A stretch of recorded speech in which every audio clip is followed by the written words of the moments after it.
Assalomu alaykum qadrli obunachilar, sizlar bilan men Yoshar Karimov. Azizlar, bugun aeroport Sheremetyevoga kelganmiz. Bir akamiz kelish kerak edi.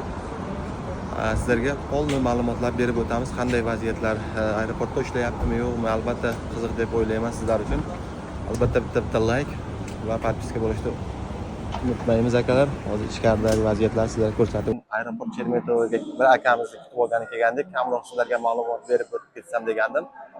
Akalar, kirishdagi vaziyatlarda hech qanaqa problema bo'lgani yo'q, ushlagani ham yo'q. Bir akamiz Toshkentdan uchganda Sheremetyevoga hali soat 7 da tushgan, hali ishlab o'tiribdi, proverka qilyapti. Akalar, iloji boricha Jikovskiy yoki Unukovga uchganlaringiz yaxshi deb o'ylayman. Bu yoqlarda kamroq ishlaydi, bu yerda ancha ushlab o'tiribdi. Mana hamma ketib kelyapti. Albatta bu video kimgadir qiziq bo'ladi degan umidda shu videoni chiqaryapmiz. Aka-ukalar, albatta bitta like va kanalimizga obuna bo'lishni unutmanglar. Video davomida chiqdi hisob ishlarni hammasini aytib o'tib ketaman degan umidda shu videolar chiqaryapman. Oldindan rahmat.